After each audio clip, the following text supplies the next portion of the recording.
Bismillahirrahmanirrahim. Assalamu alaikum dear student. Hope you are doing well. Today I will discuss unit number 1, real number. First of all students, we will define real number. What is a real number? Real number are all the numbers that can be represented on the number line including both rational और irrational. तमाम ऐसे numbers जिन्हें हम number line पर represent कर सकते हैं वो क्या कहलाते हैं? रियल नंबर्स, जिसके अंदर रैशनल आ सकते हैं और इरेशनल आ सकते हैं दोनों।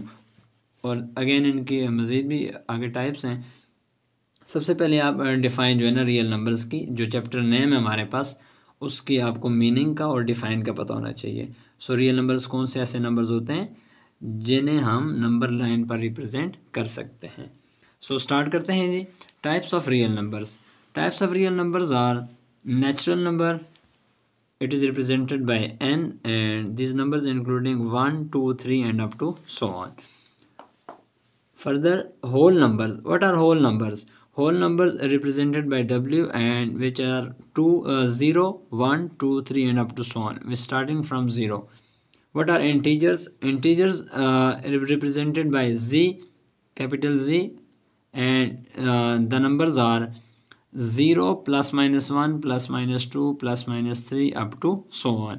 It is also written in the form of up to so on minus 3 minus 2 minus 1 0 1 2 3 and so on. यानी कि इस सूरत में भी आप लिख सकते हैं इसको, राइट साइड पे positive numbers and left side पे नेगेटिव नंबर्स, और आप कंबाइन फॉर्म में अगर आप इसको लिखना चाहें तो आप यूँ भी इसको रिटर्न कर सकते हैं।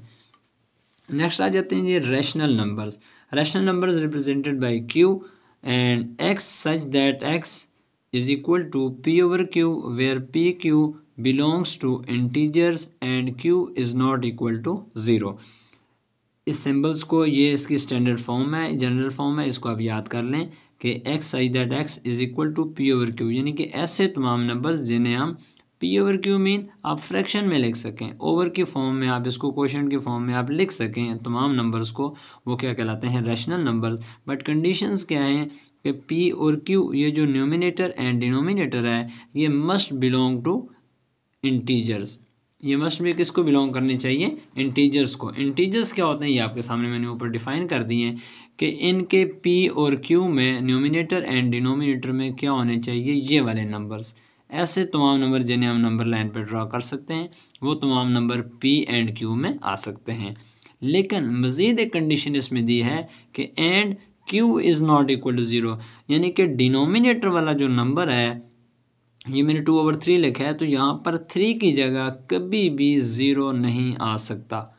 न्यूमिनेटर में आ सकता है, अगर 0 आ जाए ऊपर डिनोमिनेटर में कोई भी नंबर हो, 0/1 0/2 0/3, तो कोई इशू नहीं है, बट डिनोमिनेटर में कभी भी 0 नहीं आना चाहिए।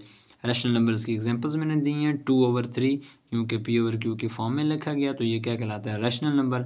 अब 0.5 तो ओवर की फॉर्म में नहीं लिखा हुआ, लेकिन स्टूडेंट्स यू नो बेटर कि अगर हम पॉइंट को रिमूव करें तो यहाँ पॉइंट के नीचे 1 आ जाएगा, पॉइंट के रिप्लेस पे 1 आ सकता है, और पॉइंट के बाद एक डिजिट है तो 1 0, सो 5/10, तो ये पी ओवर क्यू की फॉर्म में बन गया ना।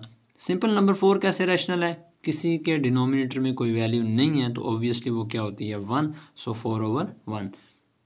नेक्स्ट वैल्यू है 0.4, इसके ऊपर बार लगी हुई है। ये बेसिकली एक टाइप से, आगे मैं पढ़ाता हूँ आपको कि ये जो है ना हमारे पास रैशनल और इरेशनल के टाइप्स में ये वैल्यू आ जाती हैं। 4 के ऊपर अगर बार आ जाए तो इसका मतलब ये 4 पॉइंट के बाद ये वैल्यू रिपीट हो रही है, रिपीटेड अगेन एंड अगेन, ठीक है। सो इसको हम जो है ना लिमिटेड करके लिख लेते हैं 4 के ऊपर बार। सो ये वैल्यू भी फ्रैक्शन की फॉर्म में लिखी जाएगी। इस तरह का क्वेश्चन मौजूद है एक्सरसाइज में, वो जब मैं करवाऊँगा तो इंशाल्लाह ये तब आपको क्लियर हो जाएगा। ये नंबर भी क्या कहलाता है? Rational numbers. इरेशनल नंबर क्या होते हैं? वही स्टेटमेंट है, थोड़ी सी चेंजिंग इसके अंदर, कि numbers which can not be written in the form of P over Q where P Q belong to integers and Q is not equal to 0। बाकी कंप्लीट डिफाइन इसकी वही है, जस्ट इतना लिखना है कि x is not equal to p over q, यानी कि वो फ्रैक्शन के फॉर्म में नहीं लिखे जाते, और बाकी कंडीशन वैसे ही है। मज़ीद इसको मैं थोड़ा सा इलेबोरेट करूँ। सो इसको irrational numbers are represented by Q dash, √2 √3, ऐसे तमाम नंबर्स जिन्हें स्क्वायर रूट के अंदर परफेक्ट स्क्वायर वो ना आंसर दें, यानी कि उनको अगर हम सोल्व करते हैं तो 0.12351 यानी कि पॉइंट के बाद वो नंबर कभी भी ख़त्म ना हो, up to so on unlimited numbers after the decimal के बाद वो ख़त्म ही होने का नाम ना लें, तो ऐसे नंबर्स क्या कहलाते हैं? Irrational numbers. और एक दो वैल्यूज इसकी फ़िक्स हैं, एक पाई है और एक ई है। अगेन बता देता हूँ इर्रेशनल नंबर्स कौन से होते हैं? स्क्वायर रूट 2, क्योंकि अगर आप कैलकुलेट करते हैं स्क्वायर रूट 2 तो ये पॉइंट के बाद कभी भी वैल्यू फिनिश नहीं होती। स्क्वायर रूट 3 आप कैलकुलेटर पे स्टूडेंट्स करके देख लें, स्क्वायर रूट 5 देख लें, 7 देख लें, स्क्वायर रूट 6 देख लें, कोई भी ऐसी वैल्यू, चाहे वो इवन है, चाहे वो ओड है, चाहे वो प्राइम है, कोई भी ऐसा नंबर जो परफेक्ट स्क्वायर नहीं है। अब 4 है तो 4 को अगर आप स्क्वायर रूट के अंदर लिखते हैं तो 4 तो ख़त्म हो गया, 2 का स्क्वायर एंड रूट से कैंसिल, 2 आंसर आ जाएगा। तो वो जो है ना, ऐसे नंबर 4 है, 9 है, 1 है, 25 है, 36 है, ऐसे नंबर अंडर रूट के अंदर अगर आ जाए तो वो कभी भी इर्रेशनल नहीं होंगे। इनसे हट के कोई भी वैल्यू है तो वो जो है ना प्राइम की कंडीशन में बन के और अंडर रूट के अंदर अगर आ जाए तो वो क्या कहलाती है? इर्रेशनल। नेक्स्ट मूव करते हैं terminating and non terminating. Terminating इंतहाई आसान अल्फाज में कि ऐसी वैल्यू, ऐसी फ्रैक्शन जिसे हम डिवाइड करने के बाद जो आंसर डेसिमल में आता है वो पॉइंट के बाद कहीं ना कहीं फिनिश हो जाए, वो क्या कहलाते हैं? टर्मिनेटिंग। अब 1/2 को आप डिवाइड करते हैं तो आंसर क्या आता है? 0.5। 5/4 को डिवाइड करो तो 1.25। पॉइंट के बाद 2 डिजिट्स हों, 5 डिजिट हों, 10 डिजिट हों, कहीं ना कहीं फिनिश तो हो रहे हैं ना, तो ऐसे नंबर्स क्या कहलाते हैं? Terminating decimal. डिफाइन क्या होगी? Finite number of digits after the decimal point. Complete define book में लिखी हुई है, वहीं से आप याद कीजिएगा। तो ऐसे नंबर्स जो डेसिमल के बाद कहीं ना कहीं ख़त्म हो जाते हैं वो क्या कहलाते हैं? Terminating decimal. नेक्स्ट है non terminating decimal. Non terminating decimal basically इसकी 2 टाइप्स हैं, एक है नॉन रिकरिंग, एक है रिकरिंग। यानी कि नॉन टर्मिनेटिंग का मतलब है कि वो कभी भी टर्मिनेट ना हो, यानी कि वो जो है ना अप टू सो ऑन चलते जाएं।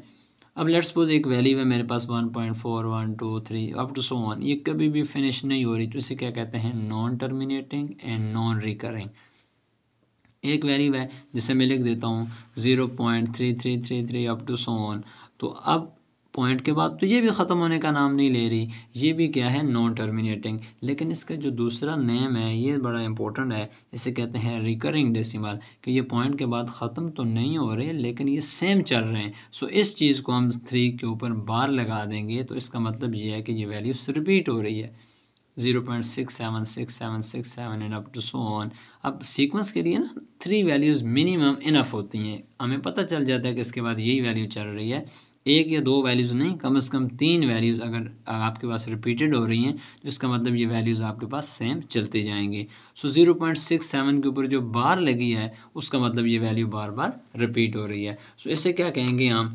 Non terminating and recurring. Non terminating and recurring हम इसे कहेंगे। आगे चलते हैं स्टूडेंट्स।